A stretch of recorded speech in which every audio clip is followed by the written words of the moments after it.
عليكم ورحمة الله.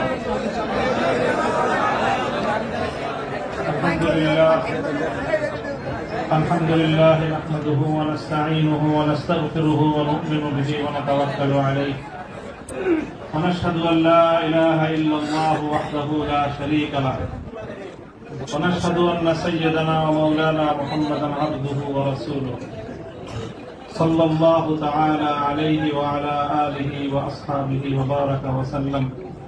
أما بعد، فأعوذ بالله من الشيطان الرجيم. بسم الله الرحمن الرحيم. وإذ قال إبراهيم رب اجعل هذا البلد آمنا واجنبني وبني أن نعبد الأصنام. صدق الله العظيم. জামিয়া রহমানিয়া আজিজিয়া আজকের এই মিলন মেলায় আমার আসাদে কেরাম উপস্থিত হয়েছেন। আমার উস্তাদ মুহতারাম মুফতি হিফজুর রহমান হাফিজাহুল্লাহ তাআলা, আমার অভিভাবক জামিয়ার সুনামধন্য প্রিন্সিপাল আল্লামা মাহফুজুল হক হাফিজাহুল্লাহ, আমার বড় ভাই মুফতি আশরাফুজ্জামান রহমত বারাকাতুহুল আলিয়া সহ জামিয়ার আমার সকল সহকর্মী, আমার প্রাণপ্রিয় ছাত্রবৃন্দ এবং বিভিন্ন দিনী ইদারাগুলো থেকে, বিভিন্ন জায়গা থেকে এবং এলাকার বিভিন্ন অঞ্চল থেকে সমবেত দিন দরদি মুসলমান ভাইয়েরা, সর্বপ্রথম আমি আপনাদের শুকরগুজারি আদায় করতেছি যে আপনারা অভূতপূর্ব আজকে আপনাদের এই উপস্থিতি এবং আপনাদের এই অভূতপূর্ব উচ্ছ্বাসের মধ্য দিয়ে আপনারা ইসলামী আন্দোলনের পথ চলার একজন পথিককে অনুপ্রাণিত করেছেন। আল্লাহ রাব্বুল আলামিন আপনাদের সকলকে এই উত্তম বিনিময় জাযায়ে খায়র নসিব করুন। আমিন। কাটা কাটা কয়েকটা কথা আমি বলবো, সময় দীর্ঘ নয়। আর সকলে উপলব্ধি করতে পারতেছেন যে আমার প্রতিটা কথাই এখন এটা অনেক বেশি পরিমাপ করা হচ্ছে, দেখা হচ্ছে যে আমি কি বলি। আপনারা যতটুকু মনে করতেছেন যে শুধু একটা কর্তৃপক্ষ দেখতেছে, তা না, দুইটা কর্তৃপক্ষ দেখতেছে এবং একটা কর্তৃপক্ষ আর একটা কর্তৃপক্ষ থেকে অনেক বেশি প্রবল। একটা জমিনের কর্তৃপক্ষ আর একটা আসমানের কর্তৃপক্ষ। আমি আপনাদের কাছে দোয়া চাই, জমিনের এই কর্তৃপক্ষের প্রভাব থেকে আসমানের কর্তৃপক্ষের প্রভাব আমাদের উপর বেশি থাকে। আল্লাহ রাব্বুল আলামিন যেন আমাকে আল্লাহর গোলাম হিসেবে তার নিকটেই যেন আমার মাথাকে অবনত রাখেন, এই দোয়াটুকু আপনারা সকলে আমার জন্য নির্দিষ্ট একান্তে করবেন। দ্বিতীয় কথা, এখানে আমার জন্য অনেক কথা বলা হয়েছে, আমাকে উৎসাহিত করার জন্য এটাই বলা হয়েছে। উৎসাহিত করার জন্য কিছু প্রশংসামূলক বাক্য আলোচনা করা হয়েছে। শাইখুল হাদিস আল্লামা আজিজুল হক রাহমাতুল্লাহ আলাইহির শানে আমরা এই কথাগুলো বলতাম। সময়ের এতটা অল্প ব্যবধানেই সেই কথাগুলো যে আমার সন্তানেরা যারা বলেছে, আমি সন্তানই বলবো। ছাত্ররা তোমাদের কাছে মুফতি সাইদ হয়তো অনেক বড় শিক্ষক হতে পারে, আমার কাছে ওই সাইদই। তারা আমাদের সন্তান, তারাও আমাদের সম্পর্কে সেই কথাগুলো বলেছে।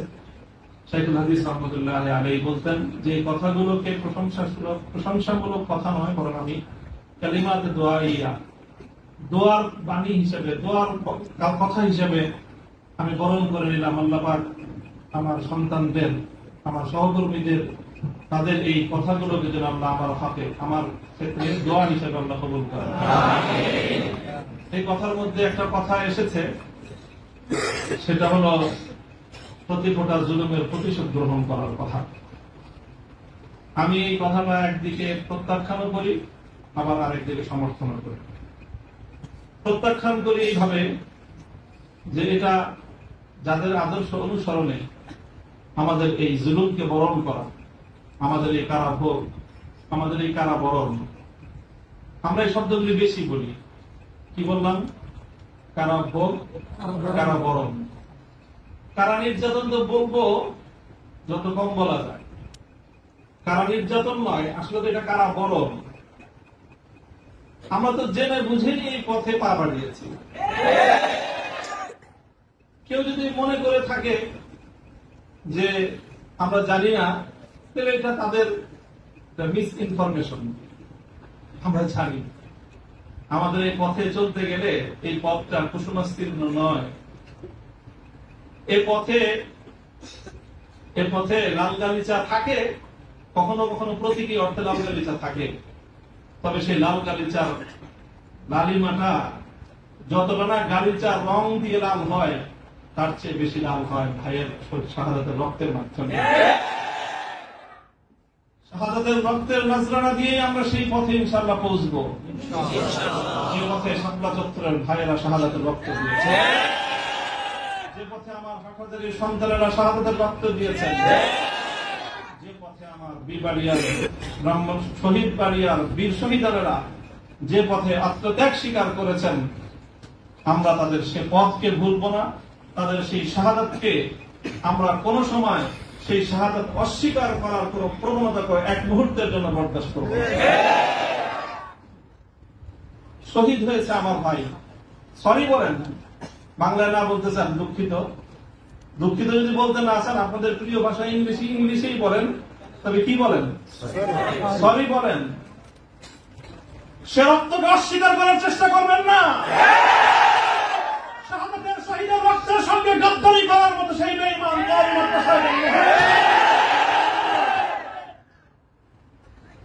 কাজেই যে কথা বলতেছিলাম, এটা হলো কারা বরণ। আমাদের কারা নির্যাতন তো অনেক পরের কথা।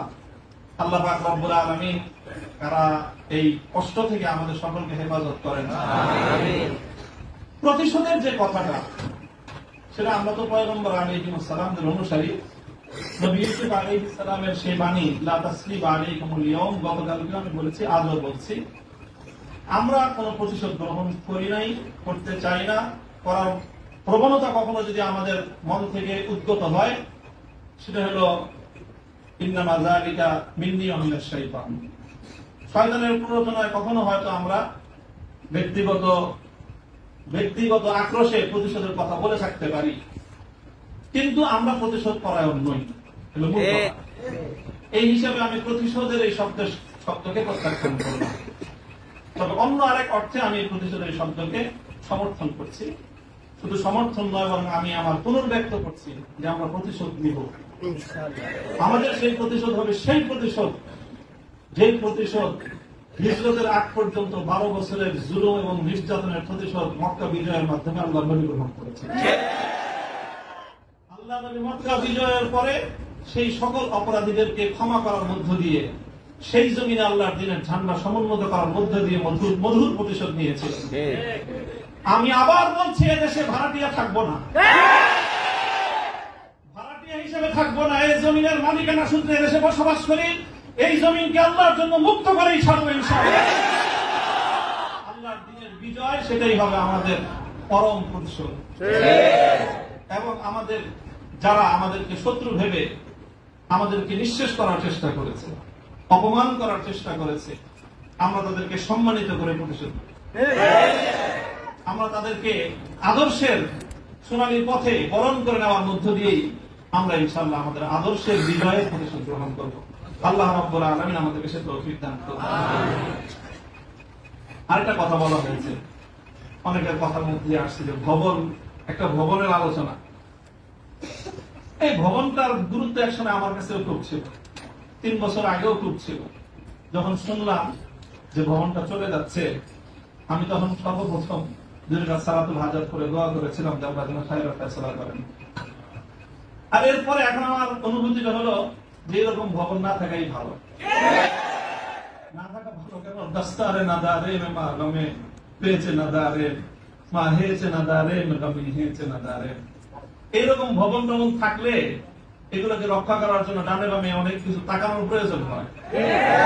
ভবন নেই, রক্ষা করার জন্য কার পায়ের কাছে তেল মারার দরকার। এখানে মাদ্রাসা, কালকে ইনশাআল্লাহ শাইখুল হাদিসের সন্তান মাহমুদুল হক সাহেব যদি মধুরী করে যে বসেন, ইনশাল্লাহ ওই কেরানীগঞ্জের ওই একেবারে দূরের চরে বা কোন রুটের চর, কোন চরের মধ্যে এসে বড় মাদ্রাসা হবে। প্রয়োজন নাই ভবনের, প্রয়োজন নাই মাদ্রাসার স্থাপন কোন সম্পত্তি। ওই পুরাতন যুগে ফিরে যেতে হবে আমাদের। স্থায়ী ভাবে আমি এই কথা বলতেছি। এই বিশাল বিশাল আলিশান ইমারত সাজায়, আর সেই ইমারতের মধ্যে সুন্দর সুন্দর আরামদায়ক বিলাসী রুম সাজায়, সেখানে বিলাসী এলেম চর্চা। আমি এই কথাটা আমার কাছে খুব মনে পড়ছে, বিলাসী এলেম চর্চা। আজকে আমাদেরকে এই বিলাসী এলেম চর্চায় বেড়ে বসেছে। বিলাসী এলেম চর্চার পথ বাদ দিয়ে আমাদের আকাবের এবং আসলাফদের মতো সেই খেজুর গাছের তলায়, বট গাছের নিচে সালাদ চাটার উপর বসে আমাদেরকে ক্বালা আল্লাহু ক্বালা রাসূলের তালিম দেওয়ার সেই সবক গ্রহণ করতে হবে। তাহলে ইনশাআল্লাহ আমরা বাতিলের তাফতে তাউসকে উল্টে দিয়ে সেখানে আমরা কালেমার খানটা সমন্বয় করতে পারব। মোল্লা মুহাম্মদ উমর রাহিমাহুল্লাহ তাআলা তিনি সারা পৃথিবীর সুপার পাওয়ারের সাথে টক্কর দিয়েছিলেন। আমাদের বাংলাদেশের মতো কোন গণভবন আর সংসদ ভবন, বঙ্গভবন কিছুই ছিল না। কান্দাহারের ছোট্ট একটা ঘরের মধ্যে ভাঙ্গা খাটের উপরে বসে টক্কর দিয়ে দিলেন সুপার পাওয়ারের সাথে। সারা দুনিয়া মনে করলো যে বেকুবের দল। 20 বছর পর আল্লাহ দেখা দিলেন তারাই বিজয়ী দল। তবে একটা দুঃখ আমার, আমি এই গোটা প্রসঙ্গের সঙ্গে যারা যারা সম্পৃক্ত অধিকাংশই আমার সম্মানিত, অনেকে আমার মুহতারাম উস্তাদ, শুধু উস্তাদ না, অনেকে এমন আছেন যারা উস্তাদ মুতাওয়্যিব, অর্থাৎ আমি আমার মতো করে শাইখুল হাদিস রাহমাতুল্লাহ আলাইহি আমাকে যাদের তত্ত্বাবধানে গড়ে তোলার চেষ্টা করেছেন, শুধু আমাকে না, আমার ভাইদেরকেও, মাহমুদ সাহেব হুজুর এবং আমি, আমরা দুইজন বিশেষ করে, ওনারা অনেকে এখানে আছেন। কাজে তাদের প্রতি কোনো অসম্মান হয়, অমর্যাদা হয়, সেই কথা আমি বলবো না। কখনো ভুলে বলে থাকলে সেটার জন্য আমি নিঃশর্ত ক্ষমা প্রার্থনা এখনো করছি, যে কোনো সময় করবো, যে কোনো ভাবে করতে হয় করবো। তবে একটা কথা, দুঃখের কথা, হৃদয়ে রক্তক্ষরণের একটা কথা, সেটা যদি আমার বাবার দ্বারা সেই ভুলটা হতো আমি বলতাম। সেই ভুলটা যদি এখন আমার অভিভাবক মাহফুজ সাহেব যদি সেই ভুল করেন, সেটাও আমি বলবো। সেই ভুল যদি আমিও করি, আমাকেও যেন আল্লাহ আমার সেই ভুলটা অনুভূতি দান করেন। সেটা হলো যখন এদেশে মূর্তির বিষয় নিয়ে বিতর্ক তৈরি হলো, ভাস্কর্য নামে জাতীয় পর্যায়ে মূর্তি তৈরি হবে কি হবে না এই বিষয়ে যখন বিতর্ক, তখন আপনারা সেই বিতর্কের মঞ্চে ডিজিটাল ছবি তোলাটা কতটা বড় অপরাধ, কতটা বড় অন্যায়, কত বড় গুনাহ, সেই মাসলা নিয়ে আসলেন। দুঃখটা এই জায়গায়, আপনারা সেই মাসলা উত্থাপন করে তখন এই মূর্তি এবং ভাস্কর্যকে প্রকারান্তরে বৈধতা দেওয়ার চেষ্টা করেছেন। আপনারা বোঝানোর চেষ্টা করেছেন যে আজকের একটা ছাত্র ফেসবুকে তার ছবি আপলোড করা যতটুকু বড় অপরাধ, বাংলাদেশের স্বাধীনতার স্থপতি বঙ্গবন্ধু শেখ মুজিবুর রহমান সাহেবের 60 ফুট লম্বা ভাস্কর্য নামক মূর্তি স্থাপন করা সমান অপরাধ। এটা বোঝানোর চেষ্টা করেছেন আপনারা। ব্যাপারটা কি এক? এটাই হলো দুঃখ যে এই কাজটা সামনে করেন না আপনারা। আপনারা যদি ভাস্কর্যের বিরোধিতা করতে ভয় পান, তাহলে আমি আপনাকে দোষারোপ করবো না। তবে ভাস্কর্য নামক এই সকল শিরকি সংস্কৃতির বিরুদ্ধে যারা কথা বলবে, তাদের প্রতিপক্ষ হয়ে মাঠে গিয়ে এই ধরনের বিতর্কিত মাসলা উত্থাপন করে জালিমের এবং যারা মূর্তি পূজারীদের দোষর, তাদের অবস্থানকে সংহত করবেন। আমি জানি না, যদি বুঝে করে থাকেন, গফারাল্লাহু লাকুম, আল্লাহ আপনাদেরকে মাফ করুন। আপনি যদি বুঝে শুনে করে থাকেন, আখাফু আলাইকুমুশ শিরক, আখাফু আলাইকুমুশ শিরক, না বুঝে করে থাকেন, সেটাই আমার ধারণা যে আপনারা অনেক বড় বড় আলেম, রাজনৈতিক প্রজ্ঞা আপনাদের কিছুটা ঘাটতি থেকে থাকতে পারে এই ক্ষেত্রে অন্তত। কাজেই এই জায়গাটায় বিলম্ব হলে আপনারা কথা বলেন, বিলম্ব হলেও কথা বললেন, ইতিহাস আপনাদেরকে ক্ষমা করবে না। দেখেন না যে আমরা হেফাজতে ইসলামের কিছু নওজওয়ান আলেম এবার যেটা করছে, সরকার একটা ভালো বুদ্ধির কাজ করছে। আগের বার থেকে, আগের অতীত থেকে তারা শিক্ষা নিছে। শাইখুল হাদিসের মতো, মুফতি আমিনী সাহেবদের মতো বৃদ্ধ মানুষদেরকে তারা আটকায় জাতির কাছে তারা একটা বিশেষ বড় ধরনের একটা আসামির কাঠ করে দাঁড়া গেছিল। এবার তারা আমাদের মুরব্বীদেরকে কারো গায়ে স্পর্শ করে না, শুরুই করছে নামানুল থেকে, যে এদের হাত পাও গুলি সব বাইরে দাও, তাইলে এই বুড়া মাথা যেগুলো আছে সেগুলো আর কি করবে? এই পলিসি নিয়েছেন। কাজেই যেটা করেছেন সেটা হলো, আবারও বলছি, যে এই ধরনের যখন তাওহীদ এবং শিরকের লড়াই হয়ে দাঁড়াবে, আল্লাহ ভাস্কর্য বিরোধী আন্দোলন এটা তাওহীদ এবং শিরকের আন্দোলন, সব শিরকের সংঘাত ছিল। ভাস্কর্যের পক্ষে যারা ছিলেন তারা শিরকের পক্ষে ছিলেন, ভাস্কর্যের বিপক্ষে যারা ছিলেন তারা তাওহীদের সঙ্গে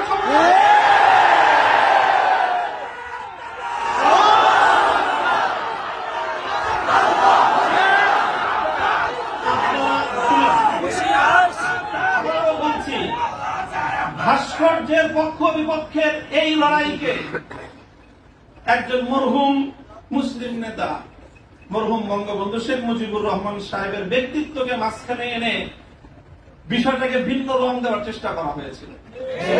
আমরা তখনও বলেছি, আজও বলি, ভবিষ্যতেও বলবো, ভাস্কর্য এটা বঙ্গবন্ধু শেখ মুজিবুর রহমান সাহেবের, শহীদ প্রেসিডেন্ট জিয়াউর রহমান সাহেবের, সেটার আমরা কোনো পার্থক্য করি নাই।